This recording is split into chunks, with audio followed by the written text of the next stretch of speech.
There is a silent kind of heartbreak that rarely gets spoken about.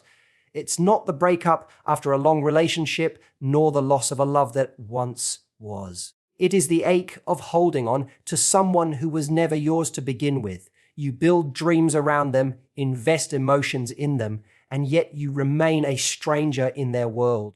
This quiet suffering teaches us one of the hardest truths. Letting go isn't just about parting ways with what we had, but sometimes with what we only wished for. The illusion of possibility is perhaps the most intoxicating yet deceptive part of holding on to someone you never truly had. It begins quietly, almost harmlessly, in the small moments you allow yourself to imagine what could be. Maybe it's a glance, a word, a smile, or a gesture that your heart interprets as more than it was. You take that moment and breathe life into it, stretching it into entire stories that play in your mind when you're alone. You see a future with them, a connection that feels real because of how vividly you've imagined it. And the more you feed this illusion, the more it feels like something tangible. But in reality, it was never there. It existed only in the realm of possibility, not reality. This illusion becomes powerful because the human heart craves meaning. We don't just want to feel, we want to believe those feelings are reciprocated, that they hold weight in someone else's world.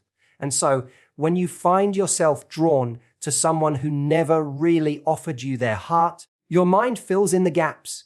It creates reasons, interpretations, and signs that perhaps they feel something too. The silence becomes a mystery, the distance becomes a challenge, and the absence of certainty becomes an open canvas upon which you paint your deepest desires. Yet all of this, as beautiful as it may seem, remains a projection of your longing, not the truth of the situation. What makes the illusion so dangerous is how much emotional energy it consumes. You might find yourself waiting for messages that will never come, holding your breath for gestures that will never be made, or feeling disappointment in moments where nothing was promised to you in the first place. You've built expectations without foundations, hopes without agreements, and dreams without roots in reality. This isn't love, it's attachment to an image, to an idea, to a fragile possibility that was never solid enough to carry your heart. And the more you invest in this illusion, the harder it becomes to see it for what it really is. But recognizing the illusion doesn't mean your feelings weren't real. They were very real to you, and that's why it hurts. Your emotions are valid, but the story you built around them is where the deception lies.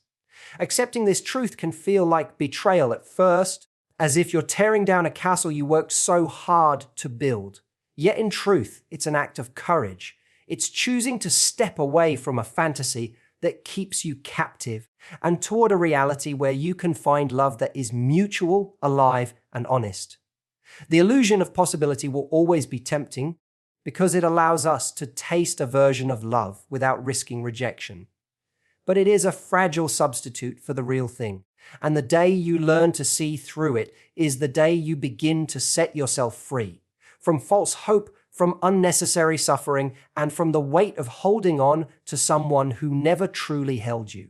There is a unique kind of H that comes from pouring your heart into someone who was never truly yours. Emotional investment without commitment feels like planting seeds in soil that doesn't belong to you. You water it, nurture it, and wait for it to bloom, only to realize that the ground was never meant to hold your roots. You find yourself giving energy, attention, and care, sometimes in ways that even surprise you. You imagine conversations, you replay encounters, you dwell on every detail, and slowly, without even noticing, you have placed pieces of yourself in the hands of someone who never promised to carry them. The hurt doesn't come from what they did, it comes from what you gave without them asking. This kind of investment is dangerous because it feels so natural in the moment. You tell yourself you're just being kind, just being thoughtful, just letting your feelings guide you. But with every thought, every hope, and every silent prayer that they might see you the way you see them, you are making deposits into an account that has no balance. There is no agreement, no mutual understanding, no foundation of love holding your efforts together. And yet, Your heart treats it as if there were. You wait for gestures of affection, for validation, for reciprocation. But when they don't come, you feel the sting of rejection in a place that was never meant to give you security. The most painful part is realizing that your value is being weighed against something that doesn't exist. You start questioning yourself. Am I not enough? Did I not do enough? Is there something wrong with me? But the truth is, you gave more than what the situation ever required. You handed over your emotions without a promise, your loyalty without a bond, your love without a home. And when you look at it through that lens, you begin to see that it isn't about being enough or not enough. It's about misplacing your energy where it could never truly be held.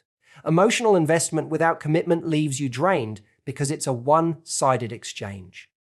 You are emptying yourself without ever being filled. You are building bridges that lead nowhere, holding conversations in your head that will never leave your lips, creating a bond that only you can feel. And when the weight of that realization finally lands, it can feel like betrayal, not because they wronged you, but because you betrayed yourself by giving too much to something that never existed. The healing begins when you reclaim those scattered pieces of yourself, when you decide that your emotions are not free currency to be spent on anyone who stirs your heart. When you remember that love requires two souls meeting, not one soul giving endlessly in silence. It is not weakness to feel deeply, but it is strength to recognize where your energy is wasted and to call it back home. Because in the end, the love you reserve for yourself will always be worth more than the love you imagined from someone who was never truly yours. Detachment from the what-ifs is one of the hardest parts of letting go because the mind has a way of replaying the possibilities long after reality has closed its doors. You may find yourself lying awake at night, thinking about what could have happened if you had said something differently, if you had been bolder, if they had noticed you in the way you longed for. The imagination builds entire universes around these what-if moments, worlds where you are together, where the timing is perfect, where love blossoms the way you dreamed it would. And even though these worlds are made of nothing but thought, they feel real enough to bind you. They keep you tethered to a fantasy that doesn't exist while life quietly passes by outside of it. The danger of what-ifs is that they don't end. The mind can spin them endlessly, each scenario more convincing than the last. What if they were the one? What if you missed your only chance? What if you let go too soon? These questions are powerful because they don't have answers. They linger in the silence, convincing you to keep holding on just a little longer, to wait for clarity that may never come. And while you're waiting, you stop living fully in the present. You become a visitor in your own life, always wandering through imagined futures that never arrive. Breaking free from the what-ifs requires courage because it means choosing truth over comfort. It means admitting that the story in your head is not the story being written in reality. That can feel like a loss, almost like giving up on something precious. But the truth is you're not giving up. You're stepping away from illusions that keep you trapped. When you detach from the what-ifs, you begin to see that love cannot thrive in hypotheticals. It needs action, presence, and mutual choice. Anything less than that is just a mirage, a shadow of what love should be. The process of detachment is slow at first. Your mind will still wander back to the old questions, still replay the old dreams. But each time you remind yourself that the past cannot be changed, that the future cannot be forced, you take back a little more of your power. You learn to catch yourself in the middle of a what-if thought and gently say, that is not real. That is not where my life is happening. Over time, this practice loosens the grip of fantasy and grounds you in the present. And in that grounding, you rediscover your freedom. You realize that the beauty of your life does not depend on someone else's choice, nor does your worth hinge on paths that were never taken. You begin to see that your story is still unfolding, and it doesn't need to be written in the shadow of someone who never truly stepped into it. Letting go of the what-ifs is not forgetting. It is choosing to live fully without waiting on possibilities that never belong to you. Reclaiming self-worth after holding on to someone you never had is one of the most transformative steps in the journey of letting go. When you give your emotions to someone who never reciprocated, it can quietly erode the way you see yourself. Without even realizing it, you begin to measure your value through their lack of response, their silence, or their absence. You start asking questions that cut deep. Why didn't they choose me? Was I not enough? Did I lack something essential that would have made them stay? These questions don't reveal the truth about you. They reveal the wound of misplaced validation. And healing that wound begins with remembering that your worth does not depend on another person's ability or inability to recognize it. The danger of giving so much of yourself to someone who never truly held space for you is that you begin to shrink in your own eyes. You lower your standards, compromise your boundaries, and try harder to prove yourself, hoping that if you give just a little more, they'll finally notice. But worth is not something to be earned in the hands of another. It is something to be owned within yourself. The more you chase it outside of you, the more it slips away. And so, reclaiming your self-worth means turning away from their indifference and back toward the mirror, back toward the truth of who you are without their shadow hanging over you. It takes courage to admit that you allowed someone else's silence to define how loudly you valued yourself. But once you see it, you can change it. You can start by affirming what is real. You are worthy of love that chooses you back, worthy of attention that doesn't have to be begged for, worthy of care that comes without hesitation. These are not luxuries. They are the baseline of healthy connection. The fact that you did not receive them from one person does not mean you are undeserving. It simply means they were never capable or willing to offer it. That truth says everything about them and nothing about your value. Reclaiming self-worth is also about honoring your boundaries. It's about saying no to relationships that leave you feeling unseen, no to situations where you're left questioning yourself, no to cycles that drain more than they give.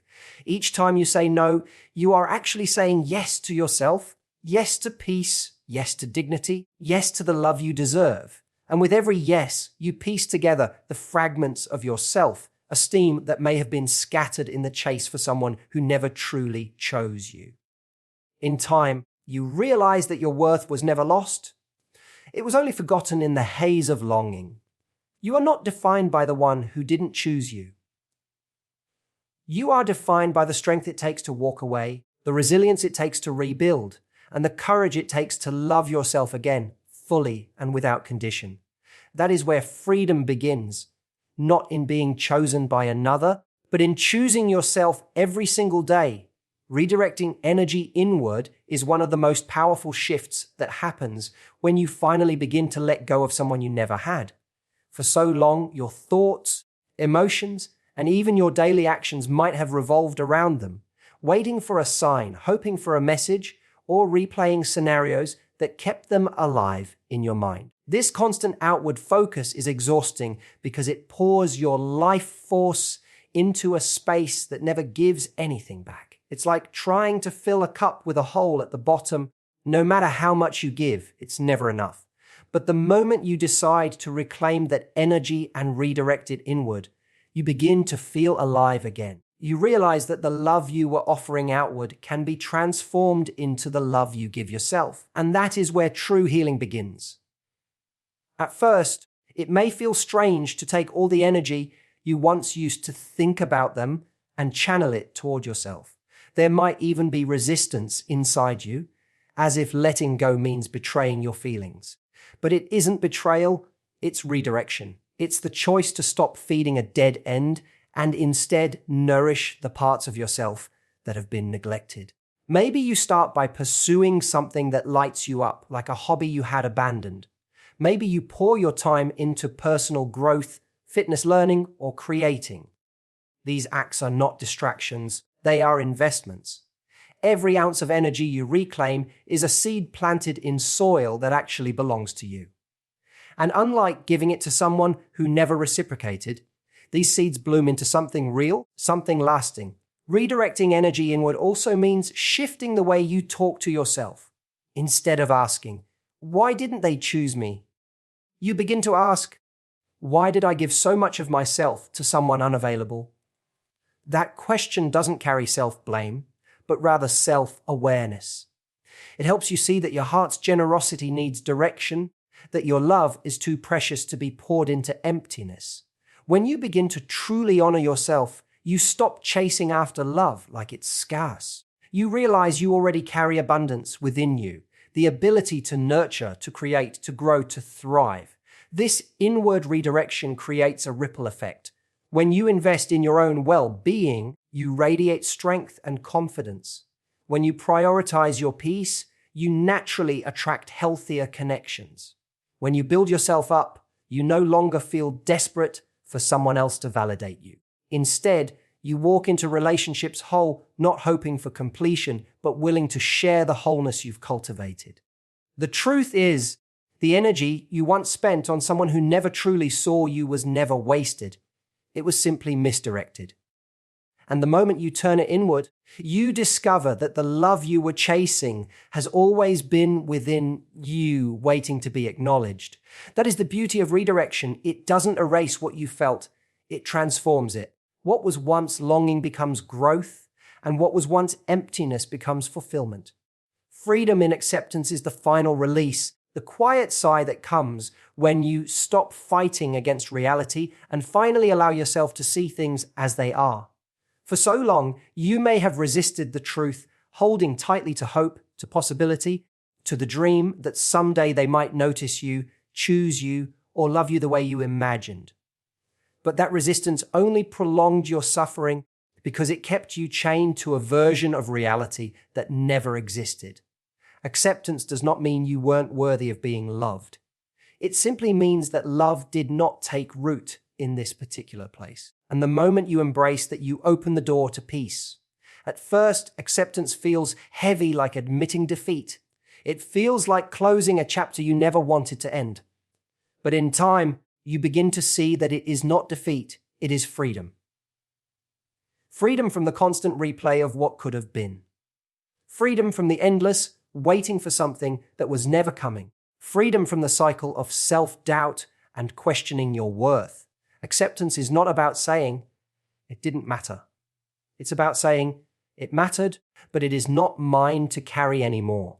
That simple shift allows you to set down the weight you've been holding and breathe again. There is a kind of dignity in acceptance too. It takes courage to say, "This was not for me," without bitterness, without resentment, without needing closure from the other person. You begin to realize that closure was never theirs to give, it was always yours to create. And the way you create it is by choosing to stop demanding answers from someone else, and instead giving yourself the answer, "It didn't work out because it wasn't meant to." That doesn't mean you failed. It doesn't mean you weren't enough. It just means life had a different path for you.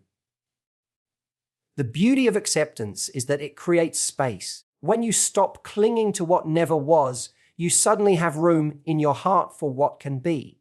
The love you once directed towards someone unavailable becomes available for yourself, for your dreams, and eventually for someone who is truly capable of giving it back. The very act of letting go becomes an act of faith that the universe, life, fate, has something better aligned for you, something that doesn't require you to beg, chase, or imagine.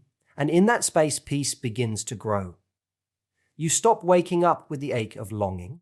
You stop replaying their absence as though it defines your worth. You begin to live again, not in the shadow of what could have been, but in the light of what is here and now. Freedom in acceptance is not about forgetting them.